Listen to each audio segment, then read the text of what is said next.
क्या विधानसभा उपचुनाव में 84 में बाप पार्टी है वह कांग्रेस या बीजेपी के साथ गठबंधन कर सकती है या नहीं, इसके बारे में हम जानेंगे इस वीडियो में। तो वीडियो को अंत तक बने रहें और हमारे साथ जुड़े रहें। तो हम बात करेंगे 84 में उपचुनाव को लेकर तैयारी है वो छोरों से चल रही है, क्योंकि यहाँ पर राजकुमार रौत हैं वो 2 बार विधायक चुने गए हैं। पहली बार वह विधायक चुने गए थे वह बीटीपी पार्टी से थे, और बीटीपी पार्टी देखी जाए तो वह भी एक आदिवासी पार्टी ही थी, लेकिन वह किसी खंडित वजह से वह पार्टी बिखर गई और न्यू पार्टी बनानी पड़ी आदिवासियों को। वो थी हमारी नई पार्टी भारत आदिवासी पार्टी। भारत आदिवासी पार्टी से ही राजकुमार रौत हैं वह चुनाव लड़े विधायक के, और विधायक भी वह बाप पार्टी से ही बन गए। और उसके बाद 2024 में लोकसभा चुनाव हुए। लोकसभा चुनाव में बाप पार्टी की ओर से बांसवाड़ा डूंगरपुर सीट पर जो लड़े थे वह राजकुमार रौत थे, और राजकुमार रौत देखे जाए तो विधायक भी जीत चुके थे। पहले विधायक फर्स्ट वक्त जो विधायक बने थे उस वक्त भी वह विधायक का पद जीत चुके थे, और सेकंड बार भी जीत चुके थे, और पहली बार वो बांसवाड़ा डूंगरपुर से सांसद का उम्मीदवार बने और चुनाव लड़ा तो उन्होंने वह सांसद की सीट थी वह भी अपने नाम कर ली। तो इसी तरह उनका जो चुनाव का रणनीति है वो बहुत ही काम कर रही है, और उनकी जो देखी जाए तो विधायक और फिर से विधायक और फिर अब सांसद बन चुके हैं।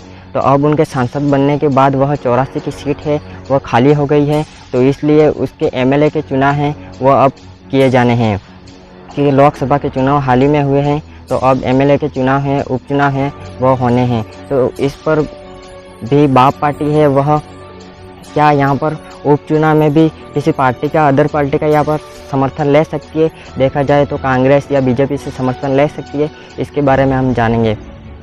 तो देखा जाए तो बाप पार्टी यहाँ पर किसी अदर पार्टी का यहाँ पर समर्थन नहीं ले सकती, क्योंकि वह चुनाव देखा जाए तो अपने एरिया में वह खुद किसी पार्टी को समर्थन नहीं लेंगी, क्योंकि उनका अच्छा खासा यहाँ पर वोट प्रतिशत है, आदिवासियों का उनके साथ अच्छा जुड़ना है। और ख़ासकर तो 84 उपचुनाव में बात करें तो वहाँ तो वह पार्टी है वो किसी के साथ समर्थन नहीं ले सकती, क्योंकि वहाँ पर राजकुमार रौत का अच्छा खासा दबदबा है, उनकी वहाँ पर पहचान है, क्योंकि जिस तरीके से कि 2 बार वह वहाँ पर विधायक बन चुके हैं, और जिस तरीके से वहाँ की जनता को उन पर विश्वास है कि यह विधायक है वह हमारे बहुत से कार्य कर रहे हैं, और राजकुमार रौत ने यहाँ पर बहुत ही अच्छा विकास किया है, तभी तो वह 2 बार वहाँ पर विधायक के चुने गए, और अब बांसवाड़ा लोकसभा से भी वह सांसद के उम्मीदवार बन चुके हैं। और बन क्या चुके हैं, वह एमपी की सीट भी उन्होंने जीत ली है, और अच्छी खासी आवाज़ है वो लोकसभा में उठा रहे हैं अपनी जनता को लेकर।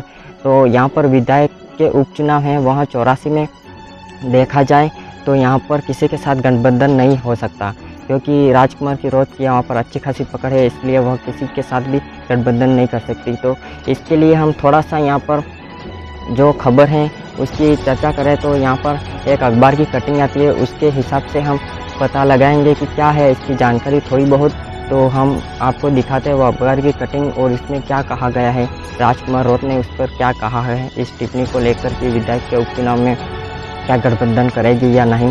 तो उसके बारे में हम आपको बताएंगे। तो ये आप इमेज देख रहे होंगे। तो यहाँ पर इस कटिंग की न्यूज़ में बताया गया है कि उपचुनाव बीजेपी गठबंधन नहीं करेगी, 84 सहित 4 सीटों पर अकेले लड़ेगी, क्योंकि यहाँ पर बीजेपी है वो किसी के साथ यहाँ पर गठबंधन नहीं करेगी, 4 सीटों पर अकेले ही दम पर अपने विधायक है उतारेगी और जीतेगी। क्योंकि प्रदेश की 6 सीटों पर इस साल होने वाले विधानसभा उपचुनाव को लेकर बीजेपी ने फैसला कर लिया है कि सांसद राजकुमार रौत ने बताया कि बीजेपी किसी भी पार्टी के साथ गठबंधन नहीं करेगी। बीजेपी 84 सलूम्बर, दौसा और देवली उनियारा में अपने उम्मीदवार मैदान में उतारेगी। बीजेपी के 4 सीटें अपने दम पर चुनाव लड़ने की वजह से कांग्रेस और बीजेपी के समीकरण बिगड़ेंगे, क्योंकि 84 सीट पर पिछले 2 चुनाव से बीजेपी का दबदबा बना हुआ है। लोकसभा चुनाव में पहले कांग्रेस के साथ गठबंधन की चर्चा थी, लेकिन गठबंधन नहीं होने की वजह से अब उपचुनाव पर सबकी नज़र बनी हुई है। बांसवाड़ा सीट पर राजकुमार रौत सांसद हैं और रौत 84 सीट से विधायक थे। बीजेपी के वर्तमान में 3 विधायक हैं। रौत के सांसद बनने के बाद खाली हुई सीट पर उपचुनाव हो रहे हैं। सलूम्बर सीट पर बीजेपी उम्मीदवार ने 50,000 से अधिक वोट लिए हैं।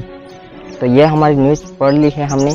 तो इसमें न्यूज़ में बताया गया है कि राजकुमार रोट ने यहाँ पर साफ साफ इनकार कर लिया है कि हम किसी के साथ यहाँ पर हैं समर्थन नहीं लेंगे, किसी के साथ हैं वो कांग्रेस या बीजेपी हो, किसी के साथ हम समर्थन नहीं करेंगे। तो देखा जाए तो यहाँ पर अकेले दम पर बाप पार्टी है वो चुनाव लड़ेगी। पूरे राजस्थान में 6 उपचुनाव होने वाले हैं, तो 6 उपचुनाव में अकेले दम पर वह चुनाव लड़ेगी। और देखा जाए तो एक तो फाइनल है राजकुमार रोट वाली सीट, तो वहाँ पर जीतेगी बाप की पार्टी है वो जीतेगी, लेकिन अदर में भी वह जीत सकती है, क्योंकि पिछले विधानसभा चुनाव में देखा जाए तो बाप पार्टी के विधायक है वो 3 अभी जीते हैं, और पिछले विधानसभा चुनाव में नंबर 2 पर रह गए हैं। घाटोल में देखा जाए तो अशोक भील नंबर 2 पर रह गए, अच्छे खासे वोटों से, थोड़े ही वोटों से वो हारे थे। लेकिन कहीं और भी देखा जाए तो 2 नंबर पर अच्छे खासे विधायक हैं, तो अच्छी खासी पकड़ यहाँ पर बाप पार्टी की राजस्थान में बन गई है, और तीसरे नंबर पर उभरने वाली ये पार्टी बन गई है। तो आप इस पर देख सकते हैं कि यहाँ पर उपचुनाव में बाप पार्टी क्या कमाल करेगी, कितने विधायक है वो जिता सकती हैं। तो इस न्यूज़ के साथ हम यह न्यूज़ ख़त्म करते हैं। आप इस न्यूज़ को देखने के लिए हमारे चैनल को वो सब्सक्राइब कर सकते हैं, क्योंकि हम न्यूज़ है आपके साथ शेयर करने वाले हैं, तो इस चैनल को सब्सक्राइब कर लें।